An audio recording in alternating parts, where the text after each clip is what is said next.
Good morning, crusty crew. Yes, that's what my followers should be called for sure. So, right now, it's 9:15. We're gonna have some beefist, some brekkie. So today I was gonna do some tofu scramble, which I haven't been eating. I haven't eaten in a while. I've had this out of I froze this. It's frozen. Frozen solid. Still probably I'm gonna thaw it out a little bit. And have a little bit of a veggie stir fry. Alright, now. If you don't know me, just kidding, okay. If you don't know me, my name is Gina. I'm a registered dietitian and I'm also a vegan. Okay, whatever. Yeah, so I'm a dietitian, I'm vegan, I'm a human, whatever, that's what they like to say. I feel like people have certain expectations, like people like expect certain things or think I should eat a certain way probably because I'm vegan or because I'm a dietitian, but I always like to say I'm a human first. So anyway, let's have some brekkie. I'm gonna use some of this tofu and I'm gonna show you how I'm gonna like thaw it out a little bit, and then, don't mind my outfit, excuse me, I was just doing some yogurt. And then I'm gonna use some tomato, and then I bought some organic nectarines yesterday that looked really good, so I'm gonna have a nectarine. And I also have some mushrooms, some portobellos, and some zucchini in there. And you might see me, I might end up eating that also for dinner. Like I'll like when I actually go food shopping, and I buy certain veggies that I'm like really obsessed with, I end up eating them like multiple times a day. So that happens sometimes. But let's get this tofu started. Okay, so I have some hot water running on my tofu. This is probably one of the best ways to thaw something out. Like even if you were gonna thaw meat. Just kidding. Yeah, like I guess like if you want to thaw, it's kind of the same way. Like leaving it out on the counter all day isn't great. Like what you want to do is you'd want to run it under some hot water. Just a food safety tip. Because when you microwave something, like if you thaw something and microwave it, and you leave it in the fridge. So I ended up not explaining this right. What I meant to say is if you were to thaw something in the microwave, cook it, and then put it back in the fridge, it really shouldn't be left in the fridge and eaten for more than a day. So that's what I meant to say there. Technically, you would want to eat all that like within a day, and you could freeze it again, which is what I'm going to do. It's going to compromise probably like the texture and taste maybe a little bit, but yeah, just like food safety wise, you really want to like if you microwave something to thaw it and then put it like back in the fridge, eat it within the day. If not, freeze it again. Like I said, depending on what kind of food it is, it may, you know, alter the texture or the flavor, but that's just kind of a food safety tip. That's something that dietitians, that's something that we also have to learn about. So yeah, that's a food safety tip. So whatever you're thawing, whatever it may be, a great way to do it is running it under hot water for a little while. Now I did leave it out on the counter. Only left it out for about an hour though, because you don't want to leave something on the counter like for like 8 hours, like or like all day. So again, I misspoke here. What I meant to say is if you leave something on the counter for 2 to 4 hours, especially more than 4 hours, that's a big window where it leaves an opportunity for bacteria to grow. That's what I meant to say. So yeah, so I'm going to let this thaw for a little bit and see if I can cut a chunk off of it and then put it in the microwave. And then once I do that, I will be right back with you. Also, I just noticed that the tofu says that.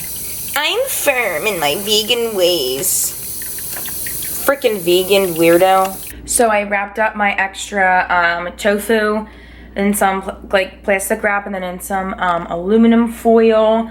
I'm gonna put it back in the freezer. Here's my thawed tofu. And what I've heard about tofu, when you freeze it and then you thaw it, and then if you were to freeze it again even, the more firm it gets. So a lot of people that make like, what the? Oh. I didn't realize that was very prominent. My skin is a mess these days. Anyway. So I've heard that the more that you freeze tofu, like if you freeze it and thaw it, and then like even if you do it again, it becomes really, really firm. So people that make like tofu, like chicken nuggets and like different chicken products and stuff like that like out of tofu, they say that they thaw it, they freeze it, thaw it, squeeze it, and then they'll freeze it again. And they say it really changes the texture, so. Apparently frozen tofu is the move. So yeah, I'm gonna put my other tofu that was thawed, I'm gonna put it back in the freezer, use it a different time. Also here are my cut up veggies I'm gonna put in my tofu scramble. I have some zucchini, some tomato, some portobellos. These are both organic. I just kind of went crazy at the store yesterday. So yeah, that's what I got going on here. And then I will show you while I'm cooking. Okay, so I have the tofu and the zucchini in here together. I put a little bit of olive oil in the bottom of the pan. I put the zucchini in first rather than the other vegetables because zucchini takes longer to cook. That's something that you need to kind of think about when you're cooking. Things like zucchini, carrots, sometimes peppers and onions, they can take a little longer to cook than things like tomatoes, spinach, mushrooms, all that good stuff. So I did put the pan on too high, I didn't realize it, and it's getting stuck under here. So I'm going to show you a little tip that everybody probably knows, but just in case, oh, I love that for me. So I've got a little bit of water here in this little dish thing, and I'm just going to pour some water into the pan, and then don't watch me do this. I didn't just do this. Kiss up to God. Clean, baby. And then you're going to want to kind of scrape the bottom of the pan, and it'll help. I'm going to do it harder, obviously, but I can't really do it that hard with one hand. It'll help get all the bits off the bottom. It's almost like deglazing the pan. And then also with the water, it's going to create steam, so it's going to help everything cook as well. So there's some more tips. I'll shake back to you in a little bit. Thank you. Bye-bye. Okay, so I let the zucchini and the tofu cook a little bit, and then I added my mushrooms and my tomatoes. And I season it with this Lowry seasoned salt. It's lower sodium. I wish they had like a salt-free version because I hate putting salt on my food.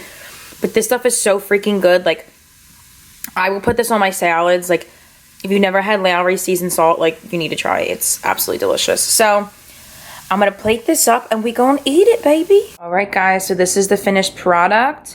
I was so hungry that I already ate my nectarine. So, I had nectarine as well. Yeah, and I'm gonna eat this, and I will check in with you guys at a snack time or a lunch. Okay, so I just finished up my tofu scramble. I cleaned everything up, and I bought this all natural peanut butter yesterday, which I love this brand. Love Teddy. And yeah, I just wanted to try some of it, so I'm eating a little bit of that, and I'm watching a little bit of Bailey Sarian. If you don't know her, again, she does not need my shout out. But she's really funny and cool, and she does makeup, and she also does murder mystery videos and stuff. So yeah, I just ate a little bit of this, and now I gotta go get ready. Peace.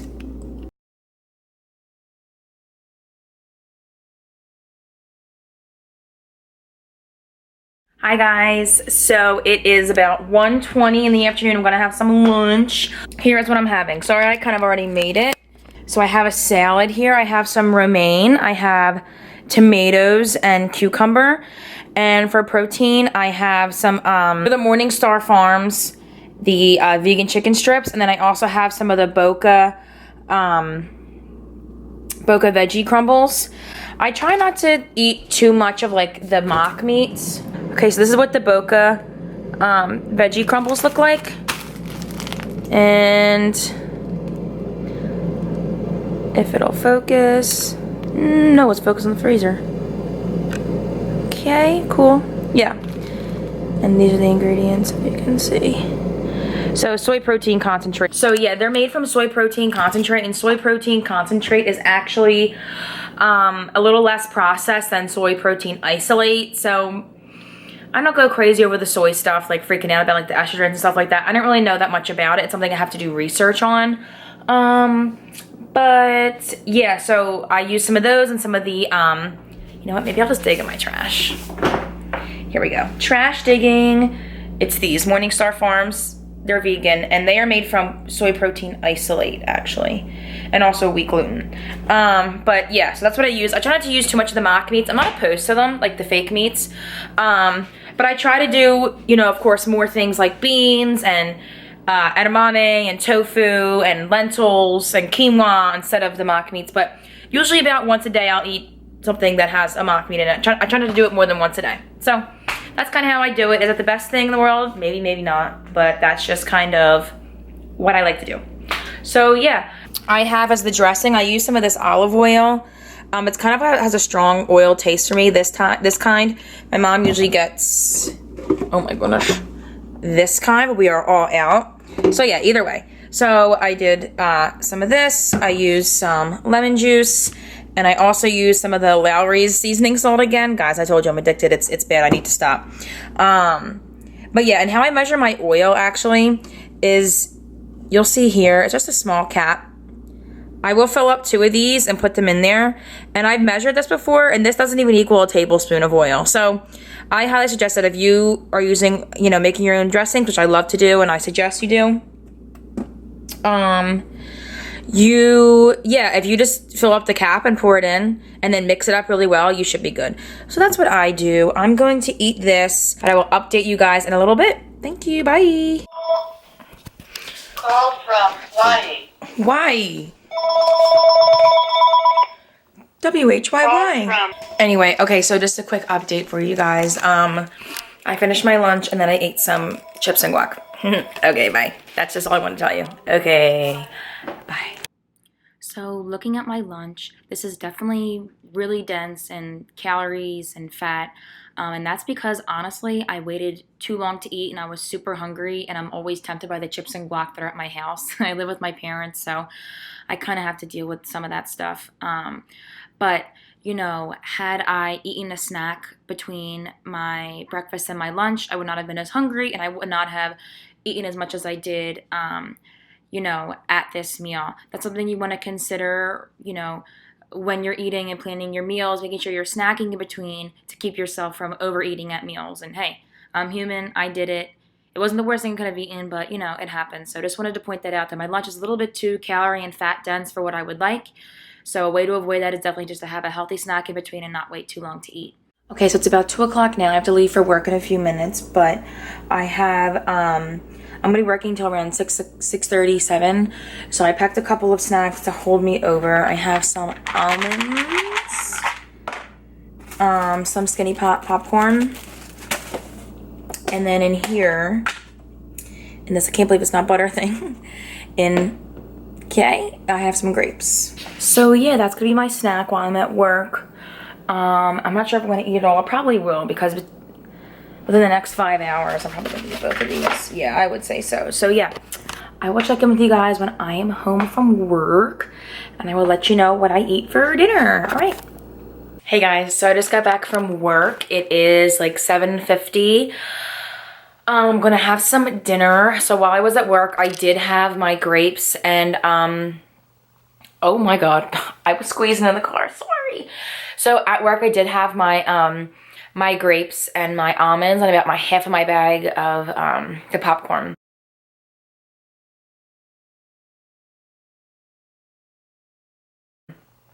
And I want to show you what I'm making for dinner. So I'm gonna have some quinoa. I'm making that right now. Some quinoa. I'm gonna have the zucchini and the portobello mushrooms again, and then I'm gonna have this. I made this like cream sauce last night. That's made from a whole block of silken tofu, a whole bag of rice cauliflower, nutritional yeast, all that good stuff. I'm going to add that on there for some extra creaminess, but also it has protein in it as well, so it's some extra protein there because of all the tofu and everything in it. And yeah, not dropping that recipe because it definitely needs some work. It's too much cauliflower. I'm pretty sure, thinking of it now, I'm like, why did I put the whole thing in cauliflower? I'm always overdoing with the cauliflower, you know.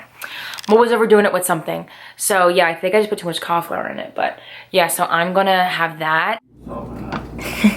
Okay, so I have my vegetables here and they're ready. I have, I got like it was like a tri-colored bell pepper that somebody at my mom's work actually grew. So I put in a little bit of that. I put in some organic zucchini, and then I put in some organic portobello mushroom. My quinoa is done. I put it in a bowl. I actually measured half a cup. I usually don't, but I actually think I eat kind of less than this usually. So yeah, I measured out half a cup just to be sure. And like I said, I'm going to put on some of that sauce that I made on there. And I put a little bit of the Lowry seasoning salt on there. Just a little bit. I know it's the third time a day that I'm eating it, but it goes a long way. And I'm addicted. Okay. So yeah, I will show you the finished product in just a second. So Here's the finished product. I have my quinoa, I have my sauce, and I have my veggies. This is a ton of food. It's a little late. It's 8:25. You can see that. I don't like eating this late, but I've been getting done work late, so what are you gonna do? So yeah, this is my dinner, and maybe I won't eat it all, maybe I will. Probably will, knowing myself, but yeah, so this is the finished product, and that is my dinner.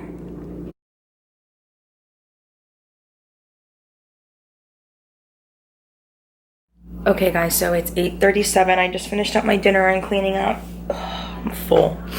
I'm really full. I don't like being this full late at night either. But like many people, after dinner, I crave something sweet. And like I said, I'm really not hungry, but I just want to have a little something sweet. And I bought some dark chocolate, 78% cacao. I usually get 70. So this one, excuse me, is a little bit darker. For reference, most chocolates that are 70%, 72%, they're vegan typically. Of course, it kind of depends on the brand and stuff like that. But it's actually only 5 grams of added sugar in this, which is really good. And for 3 pieces, it's 170 calories, 14 grams of fat, 9 saturated fat, 11 carbs, 5 fiber, and 5 grams of sugar, 3 protein. Pretty good. So let's give this a try. See. Oh no. Wait. Oh wait. No. Oh, I think this isn't vegan. I just went on and on about how these are vegan. Ingredients: chocolate, cocoa butter, sugar, cocoa powder, milk fat.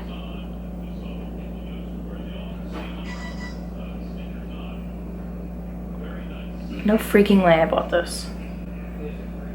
What? I feel stupid now. See, vegans and dietitians are like, we make mistakes. I swore this would be vegan. A lot of times it is, but it has milk fat. What the heck? I'm freaking pissed. All right, well, now I know. Now I know. I didn't mean to do it. I mean, to be honest, a lot of times, I mean, I bought it and it's still dark chocolate. Doesn't mean it's unhealthy for you. I'll just eat it depending on what it is. If the vegan police come for me, they can come for me. Being vegan is all about causing the least amount of harm as possible. I accidentally bought this. Truly, it was an accident. So I'll probably try some because I bought it, and I'll give the rest of my family, I'll eat the rest of it because I'm a human and it's okay that I made a mistake. And that this probably $4 mistake I'm gonna eat. So let's give it a try anyway. Hold on. Tastes fine. Not much different than 70%. A little darker. It's good though. Well, yeah, again, that was an honest mistake. Sorry, this is having a really tough time focusing today. This was an honest mistake with the milk fat. I didn't even check the ingredients, I just assumed. So, yeah, like I said, most when they're that high in cacao, they are vegan, but some brands aren't. So, just take a couple bites of this and I'm gonna put it back. I'm not gonna finish this all square. And that should be my food, all my food for the day. And I will check in with you guys later. So these are my total numbers for the day.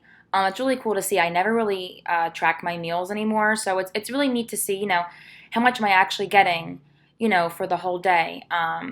So it's pretty good. It's right where I would want it to be. I had kind of more fat than I think I usually would eat in this day, but it looks really good. I mean, the amount of protein that I got, that's right around where I would like it at. I'm like 140 pounds about. That's right around like 60 kilograms. So based on, you know, my protein amount, I'm getting, you know, a little more than, you know, 1 gram of protein per kilograms of weight. So that's really good.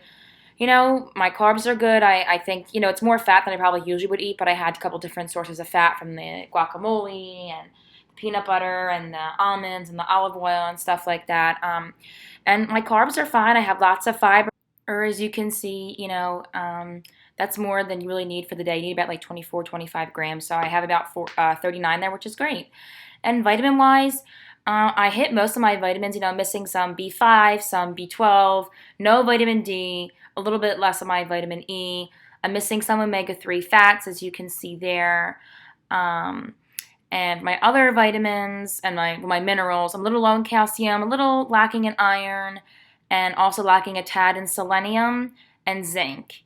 And missing some of the amino acids which are the building blocks of protein. I'm missing some of them. Being on a vegan diet, that does make sense. But for the day, I got lots of fiber, most of my iron, need some more calcium there, plenty of vitamin A and vitamin C, need a little bit more B12, and got lots of folate.